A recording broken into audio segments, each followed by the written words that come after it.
সরকারের কাছে ন্যায্য মূল্য ধান বিক্রয় করতে চাইছেন না অমরপুরের কৃষকরা। সরকারি প্রচারের অভাব নাকি ধান ব্যবসায়ীদের কুট চালের শিকার হচ্ছেন ধান চাষিরা? অমরপুরের ধান ক্রয় কেন্দ্রটি বন্ধ হয়ে গেলে চাষিরা পারবেন তো মহকুমার বাইরে গিয়ে ধান বিক্রি করতে?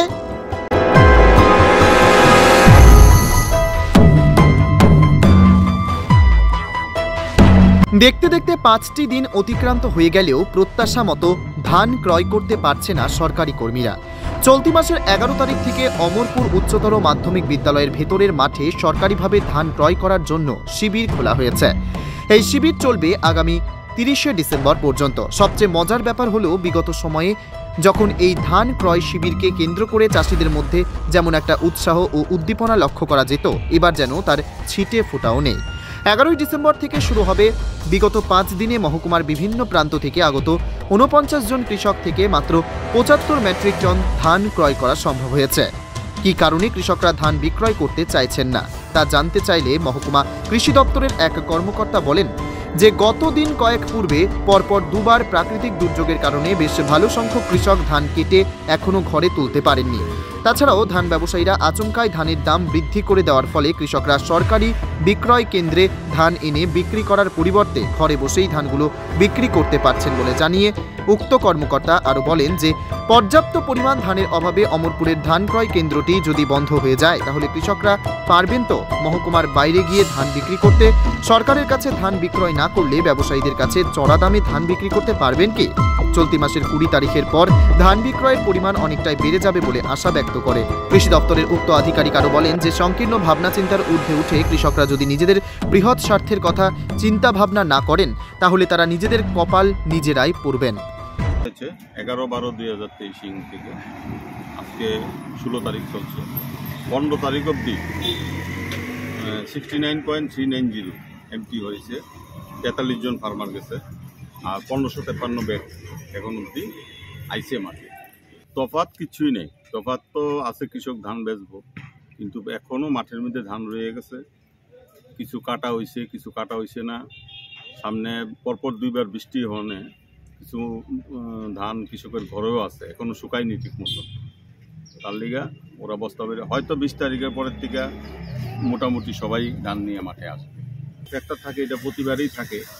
তো ট্র্যাক্টরটা হইলেও ব্যবসায়ীরা কিছু কৃষকের ঘরের থেকে ধানটা নিয়ে গেছে, কিছু মূল্যটাও বেশি দিতেছে, প্লাস ওদের একটা আসা যাওয়ার খরচ আছে ধানগুলোর বস্তাগুলি নিয়ে আসার জন্য, ট্রেডিংয়ের একটা ব্যাপার আছে, প্লাস বস্তার একটা দাম আছে।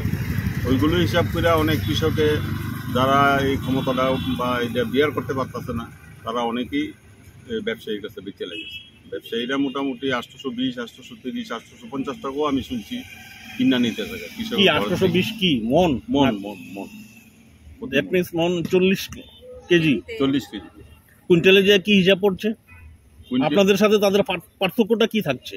আমরা হইলাম 21 টাকা 83 পয়সা, দ্যাট মিন্স 873 টাকা 20 পয়সা গভর্নমেন্ট কিনছে। আচ্ছা, প্লাস মন বা প্রতি মন 40 কেজি। কিন্তু কৃষকের ঘরে কৃষক চিন্তা করে যে 850 টাকা যদি আমি ঘরে থেকে বসে পাই, ওরা ব্যাগ আনছে, ওজন করে নিয়ে যাচ্ছে। কিন্তু এটা তো ভবিষ্যতে এটা ভীষণ খারাপ হয়ে যাবে। কি কারণে? এখন 850 টাকা কিনছে, ভবিষ্যতে যদি এই পেরি প্রকুরমেন্টগুলি এই যেমন অমরপুরের সেন্টারটাই বন্ধ হয়ে যায় তাহলে কিন্তু কৃষকের অবস্থা আরও বেশি খারাপ হয়ে যায়। তখন ব্যবসায়ীরা মনোপলি বিজনেস করবে, বুঝলেন? আপাতত আশা করি আমার কৃষক ভাইরা এই জিনিসটা বুঝা তারা, কারণ গভর্নমেন্ট থেকে তাদের সাহায্য করা হয়, বীজ, ধান, সার, ক্যাশে স্ট্যান্ড দিয়ে সাহায্য করা হয়, তারা যাতে গভর্নমেন্টের নিকটেই ধানটা বিক্রি করে, এটাই আমার কৃষক ভাইদের কাছে অনুরোধ থাকবে। এখন অবধি ভালো ধান হলে 1 কেজি বাদ দিতে আছে, মানে 100 কেজিতে 1 কেজি বাদ। দ্যাট মিন্স 100 কেজি মানে 2 বস্তা, 2 বস্তায় যদি 1 কেজি বাদ দেয়, বস্তার ওজন আছে 1200 গ্রাম। তো কৃষকের তো ধান থেকে বাদ গেল না, ধানটা তো ঠিকই রয়ে গেল। বস্তার ওজন যদি 1 কেজি বাদ দেওয়া হয়, 2 বস্তায় 100 কেজি হইতেছে, কিন্তু কৃষকের তো ধান 0% লেসে আমরা কিনা হইতেছে বা 1%। দ্যাট মিন্স 100 কেজিতে 1 কেজি বাদ হইতেছে, মনে গিয়ে 400 গ্রাম পড়তেছে। একটা বস্তার ওজন আছে 500 গ্রাম, 5 কেজি 6 কেজি বাদ দিয়ে দিতেছে ব্যবসায়ীরা। তো যাই হোক, ওরা কি সিস্টেমে করছে বা কি বাদ দিচ্ছে এটা আমার সম্বন্ধে জানা নাই, কিন্তু আমি যদ্দূর শুনছি এরকম 4-5 কেজি করে বাদ দিয়ে দিচ্ছে, কিন্তু আমরা কিন্তু এরকম করছি না। প্রথম যেদিন আমরা প্রথম ডেট প্রপোজ করেছি ওই দিন থেকে আমরা স্টার্টিং করেছি মাইকিং করা। প্রতিটা জায়গায় প্রতিটা গাঁও সভাতে মাইকিং করা হয়েছে 3-4 বার করে। প্লাস এখানে একটা ওই যে চ্যানেল আছে তার পিতা নাম, এখানে একটা চ্যানেল আছে না, চ্যানেলে আমরা একটা অ্যাড দিয়ে রেখেছি, কন্টিনিউ চলছে ওইটা, যে কৃষকরা যাতে মাঠে ধান নিয়ে আসে। আমাদের অ্যাওয়ারনেসের প্লাস আমাদের বিএলডব্লিউ ভাইরা আছে, তারা প্রতিটা গাঁও সভা প্রতিটা যারা শহরে লুক আইতেছে ধান নিতে, তাদের কাছে বলা হইতেছে ভাই তুমি সরকারের ধানটা দাও, যেহেতু সরকার তোমার সাহায্য করতেছে, ভবিষ্যতে পিএম কিষানের সাহায্য করতেছে, সবকিছু দিতেছে, তুমি সরকারেরই সাহায্য করো। অ্যাকচুয়ালি অ্যাওয়ারনেসের তো দরকারই নেই, এটা আজকে অনেক দিনে চলতেছে। প্রসঙ্গত উল্লেখ্য যে ফুড কর্পোরেশন অফ ইন্ডিয়ার মাধ্যমে রাজ্য সরকার প্রতি বছরই কৃষকদের কাছ থেকে বিপুল পরিমাণে ধান ক্রয় করে। ব্যতিক্রম হয়নি এবছরও। প্রতি কেনাকাটায় 2183 টাকা করে সরকার যখন ধান ক্রয় করছে, তখন ব্যবসায়ীরা তা ক্রয় করছেন 2150 টাকা দিয়ে। সরকারের কাছে ধান বিক্রয়ের জন্য কৃষকদের নিজের গাটের কড়ি খরচ করে ধান বস্তাবন্দি করে পরিবহন খরচ দিয়ে সরকারি বিক্রয় কেন্দ্রে নিয়ে আসতে হয়। আর ধান ব্যবসায়ীরা নিজেরাই গ্রামে গ্রামে ঘুরে ঘুরে কৃষকদের বাড়ি থেকে ধান সংগ্রহ করে নিয়ে আসছে। আপাতত দৃষ্টিতে ব্যবসায়ীদের কাছে ধান বিক্রি করা অনেক লাভবান বলে কৃষকরা মনে করলেও বাস্তব হিসাব কিন্তু উল্টো কথা বলছে।